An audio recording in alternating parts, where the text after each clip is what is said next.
This is my first time in Shanghai, China, and there are definitely some surprises and culture shocks that I did not expect. In this video, we are going to climb the most impressive skyscrapers, eat some local specialties like weird rice cooker dishes, and yes, this German will try chicken feet for the first time. But we will also dip our toes into some culture at a local marriage market and Shanghai's fancy French Quarter. The city has many different faces, but my first culture shock was actually the absence of certain apps and payment methods. The common American apps for messaging, maps and entertainment do not work in Chinese networks, so we were kind of on a social media break for the duration of our stay, which to be honest is quite the nice change of pace. The first evening we were also laughed at for paying in cash. In Shanghai, every payment is done electronically, but only specific apps work. And once we set up Alipay, it was smooth sailing from there on out. If you want to see more of my first reaction, check our last two videos. But for now, we hopped on the very convenient metro for the first time and crossed the river to explore Shanghai's biggest site, the Skyscrapers. That is quite the sight to behold. We're just walking up here and you see three of the most impressive buildings ever built by humankind. Damn. And there's number 4. It's not like the other ones around here are certainly specifically small or anything. It's just goddamn. Alright, we made it over the Hongfu River and we are in front of the Pearl Tower. Yeah, check it. It literally looks like an alien spaceship has landed here. It's freaking epic. Love it. I think it's one of the most unique towers to add to the aesthetic of any skyline. It has this like massiveness to it. On the other side, you can see it through the street alleyways and it looks really cool. It stands out so much. It's awesome. And we're on this like skywalk here. They have this elevated walkway just for pedestrians and it just leads back in there into the other skyscrapers, the big ones. Yeah. But we're gonna head that way on this bridge and it should offer some awesome views. Yes, and we're gonna go up one of them. Yes. We just needed a snack first, and when in a foreign country, we at least once have to check for unusual McDonald's items. When you go to Shanghai, you go to McDonald's, I guess. A little snackerdoodle. What the hell? Thüringer sausage. No way.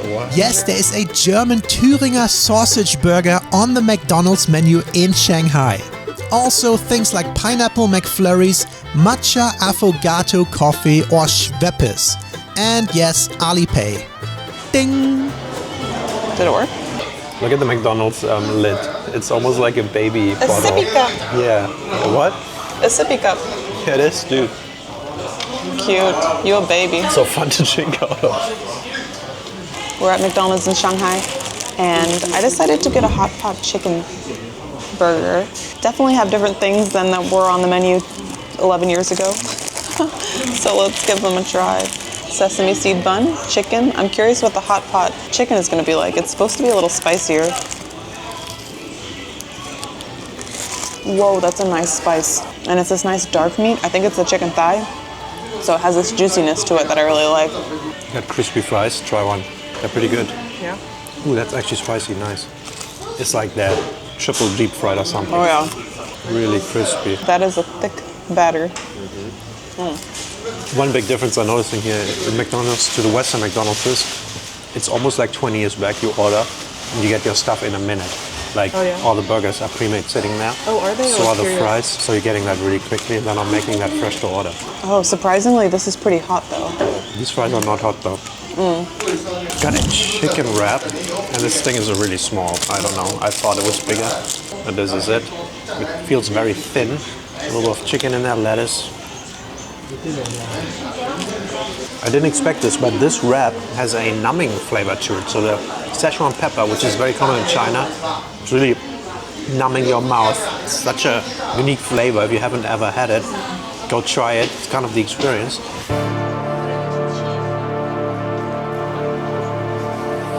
So today we have 27 degrees, which is super nice. Yeah. And this has been the warmest day since we left Malaysia. So it's super cool. Finally, t-shirt and shorts, and that's not too cold for that. It's just really nice to experience a new city and some sights when the weather is right as well.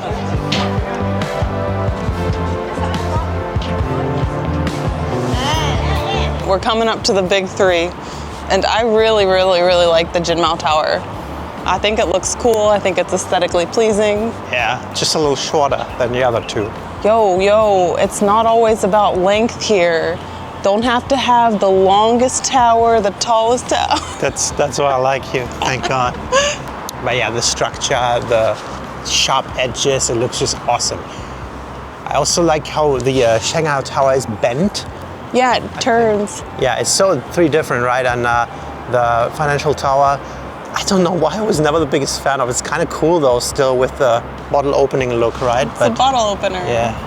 And even on the other side, you have a bunch of probably 200-ish meters high buildings. They all have their own like vibe to it too. That one looks pretty cool. It's just tiny in comparison to these three big ones right here. Yeah, and you don't just look at it that much because of the other attractions that are here. We just talked about the traffic. Diana said it's such a mindfuck that it's so chill. It's like very normal driving, and listen to it. Like definitely more than half the cars are electric, and all these scooters, there are 2 police scooters going by and you don't hear them. It's not loud at all. This is not what I pictured China to be like. When I first visited China in 2011, I was in Beijing and I was blown away with the traffic. It was a little bit of a culture shock and the traffic was a little more crazy than I was used to. But even here, coming this time around, so calm, chill AF. The traffic here now is chill. I would love to see it during rush hour because this is still so calm. Everyone is using the lanes like so, and that wasn't the case when I was here in 2011. And even outside on the highways, when we came from the airport, I noticed that a lot of the speed limit is 80 kilometers per hour, which is just below, I think, 50 miles per hour. So it's not really fast either. It's not Autobahn level. Very chill. Yeah. So those 3 towers apparently form the only triple group of super tall skyscrapers, which means skyscrapers that are higher than 300 meters, and these 3 is like this triple group, which is pretty cool. You still have groups of older and middle-aged Chinese tour groups in China. They're everywhere. Yeah, of course. Yeah. We chose to go up the Shanghai Tower, and getting tickets was a bit of a madhouse as tour group guides kept skipping the line, but it was worth it in the end. Tour guides get tickets first, and they take about 5 minutes because they have 100 people each. But every 4 minutes a tour guide comes in, so you're just standing there, and it's, that was a little annoying, but we're going in now. This is the stuff I like. History of skyscraper, progression of the world's tallest buildings. One of the most impressive buildings in the world has to be the Mecca Royal Clock Tower, because that thing is so thick and massive. If you only look at it, it looks normal scale, but it's freaking 600 meters high. Yeah. Look at that compared to the One World Trade that's Center. Crazy. The Kuala Lumpur one we just saw. Yeah. Look at that. Yeah, but look at that. You know, here's the roof. It just the tip is a little higher. That's Bukaki. Also, the Jeddah Tower, infinitively delayed all the time. Nobody knows if it will be finished or not. Yeah. If they finish that, this will be the first building that is 1 kilometer high. That's crazy.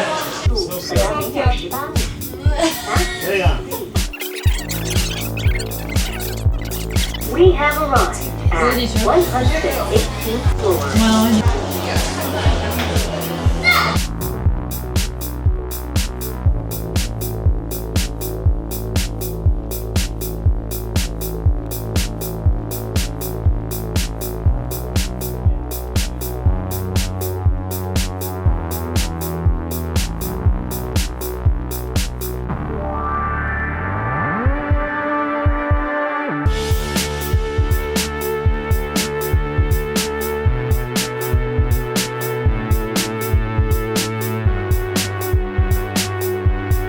So we met it up. You see the bunch, you see the buildings that are in closer proximity. And I think this is the highest I've been on a building, 540 something meters. I'm trying to figure out what was the previous highest. Skytree was only 350, the viewing platform, although the building overall is higher. I feel like we're in a plane. We're so high up right now. You see the boats and they're tiny. The cars look like toys. So we just came out of the Shanghai Tower. It's a mixed experience. Is it worth it? I would say yes. It's pretty impressive. It's very high. You have a very far view if the weather is clear, but there are a couple of things that you have to consider. Shanghai seems to be a very cloudy, fairly polluted city, so there's a lot of visual impairance there. Is that the word? There's a lot of things that block your view, and if you're up there, 540 meters, 550 meters, it's very likely that there are clouds around you. I would recommend to look out, check the weather, and if the tip is like in the clouds, then choose a lower one. And another third little thing is the windows were kind of dirty, which also impairs your view a little bit. Still very impressive, though, with the queuing situation and those little factors. I'm not quite sure if it's the best choice, but it's definitely pretty decent. And the tallest building you've ever been on. That's true. Alright, enough with the skyscrapers. Time to venture back to the city center for the real culture, the food. We found this super colorful food court and got quite daring with our meal selection. So for the next meal, I'm pretty excited because we came to this food court area. As you can see, it's very busy. There's a lot of different small stalls around where you can get a lot of different things like skewers to, of course, dumplings and a lot of specialties as well. But now for the daring part, look at this thing. We have chicken feet, and before coming here, you hear things like that, right? That Chinese, they eat chicken feet and stuff like that. And I like brush that off, like when people talk about France and they're like, oh yeah, they all eat frog legs and stuff like that. However, walking around here, there's a good amount of chicken feet being sold. And people are ordering it and eating it. Like the table next to us has some right now. It doesn't look that appetizing. It really looks like a witch's hand or something. And it comes in this glazed sauce. It doesn't smell too great either, but I'm gonna give it a try. And I'm really not a fan of cartilage. That's what I'm expecting, but maybe I'm surprised. I think you gotta suck the outside out. It's more of the skin thing. What am I gonna do? It's just bones. Is it? I was wondering. I've never eaten it before.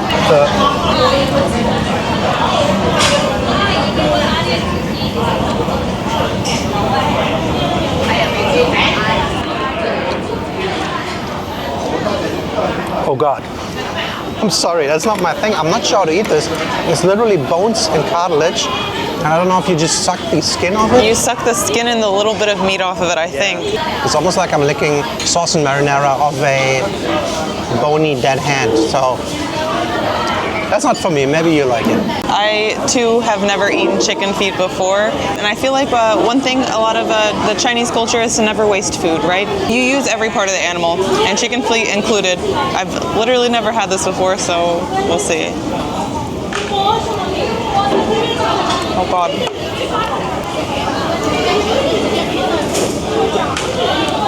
I can't.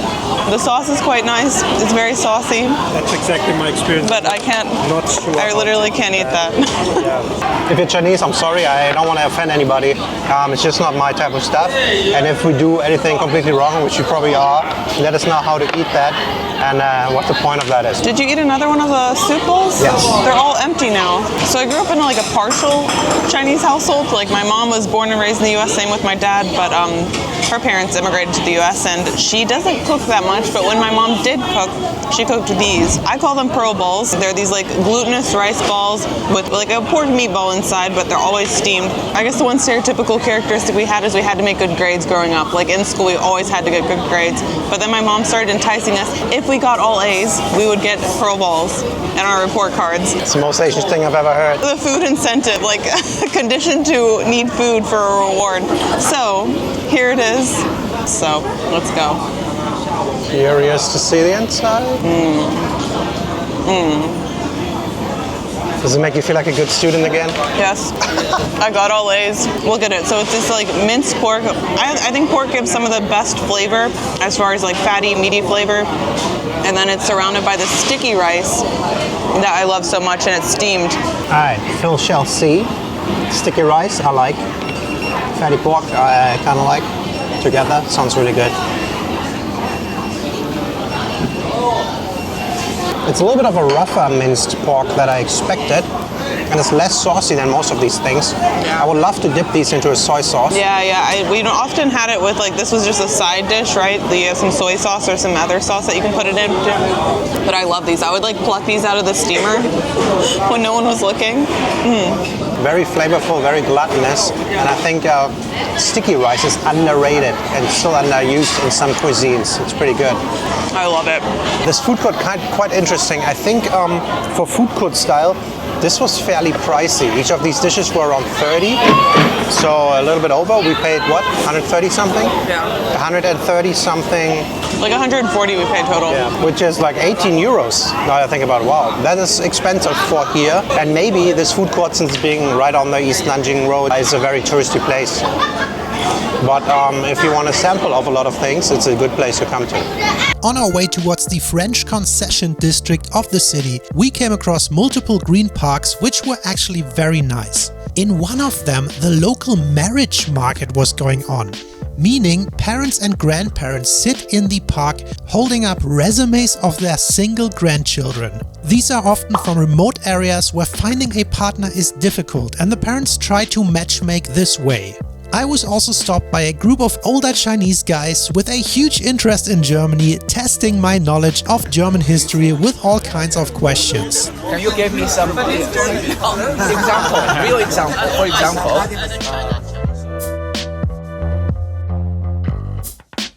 So far this whole first time China, first time Shanghai experience for me is a bit different than what I expected. I have the feeling now that I'm getting the mellow version of China. There's a lot of people, but not too many. The behavior is fairly normal. The spitting and that stuff is every now and then. It's not that bad. The traffic is so chill. So chill.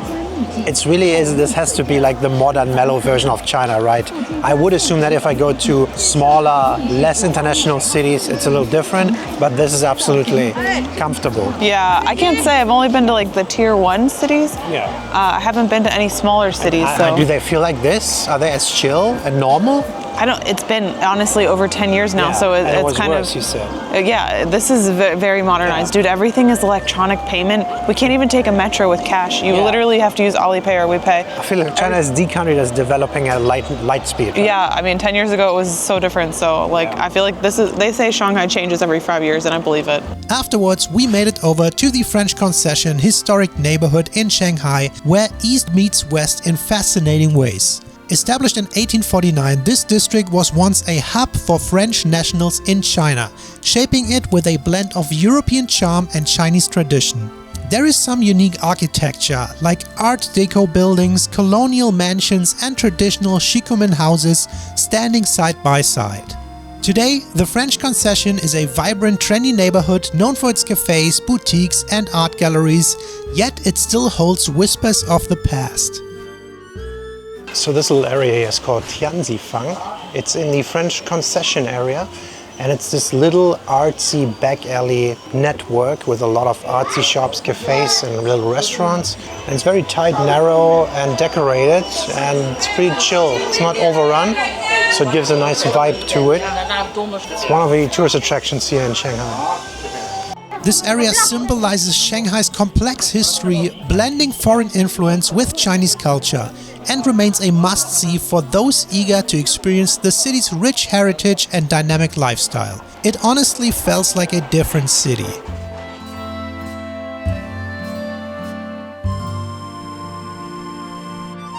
And before leaving the area, we saw a Lawson convenience store, so it was time for a Chinese konbini test. I wanted to try and go into a convenience store because we just came from Japan and konbinis are a big thing over there, and I noticed China has a lot of the similar ones. There's Family Mart, there's also Lawson, one of the big three, and 7-Eleven also here probably, right? I think I've seen it. Not I'm not sure. Anyway, there are two things. Quickly I want to show you.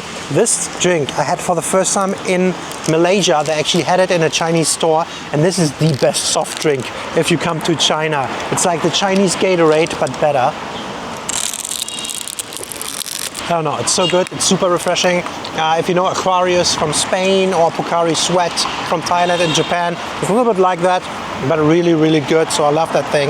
And funnily, they also have a lot of onigiris and stuff, so I wanted to try this thing. Look at that. It's upside down. There you go. How would I know? I don't know if this is like a Chinese version of an onigiri. I don't know if there's a nice way to open it, like yes. Like a camembert. Wow. Like a camembert. True. Oh, that's egg. I thought it's like a piece of cheese or something. Thinly sliced eggs, some orange brownish rice. Yeah, so it's a rice ball. Now we'll see if it can compete with the Japanese onigiri. Okay. So it looks like you got some chicken, you got some egg, and you got some rice, all in one meal. Yes, and it's this tomato-based rice, which I love, man. Oh. One chunk of chicken in the middle, tomato-based rice, and an egg around. It works. We paid 22 kwai for like 2 drinks, a rabbit and that. Can't say if it's better or worse. It's actually really good. It's very different than an onigiri. It just looks similar, and it still is a rice bowl. So very good. Try the Chinese version of the onigiri when you're here. You won't regret it. So I wanted to give this a try. It's this white rabbit candy looking thing. It was in the sweets section and they're refrigerated. And let's just see. What is it though? Oh, dude, I don't know. Jelly on a stick. It's jiggly. All right, let's give it a try.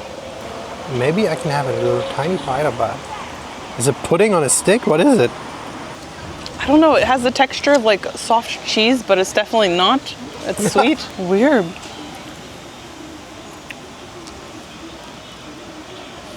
It's like a pudding on a stick. That's interesting. Also not too strong of a flavor. A bit of vanilla, but also not. You know what I mean by cheese? Yeah. Oh, that's interesting. A mix between cheese and pudding. Pudding cheese. Very fun.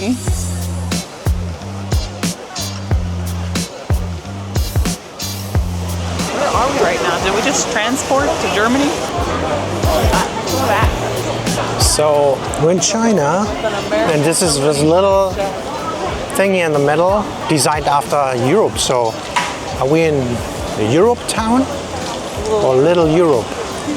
And with American fast food chains, you're welcome. Schmeck, schmeck. Oh, looks awesome.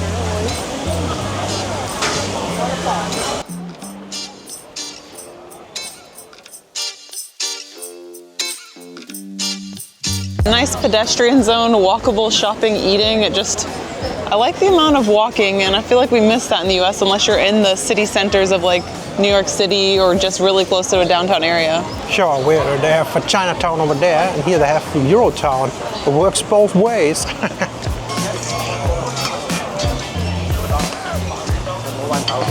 Right, now we're in Boston.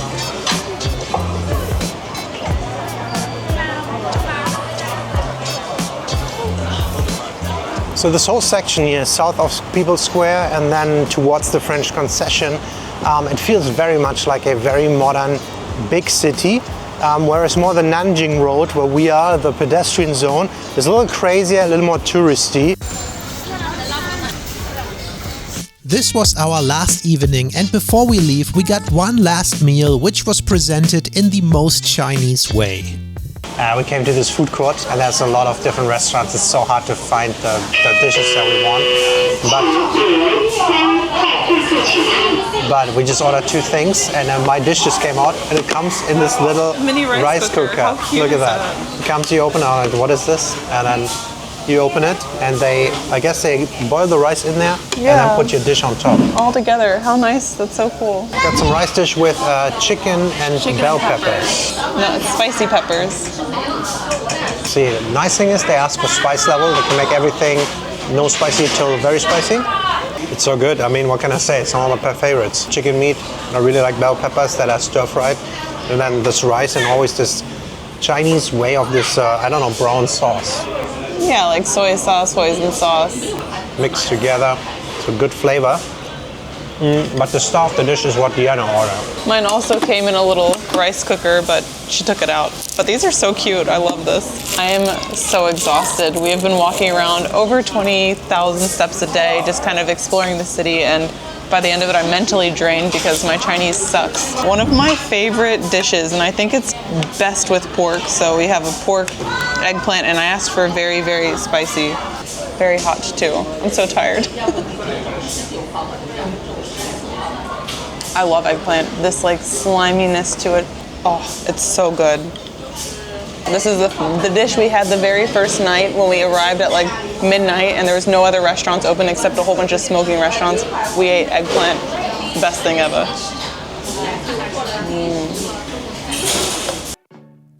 Over the last couple of months, we have gone from Abu Dhabi to 2 stops in India, 2 stops in Thailand, over to Malaysia, then Korea, then multiple stops in Japan to China, and now it is time to go home. Thank you all for watching this crazy Asian trip. It was long and exhausting, but we will never forget it. I will leave you with some impressions of Shanghai, and we will see you next week back in the West.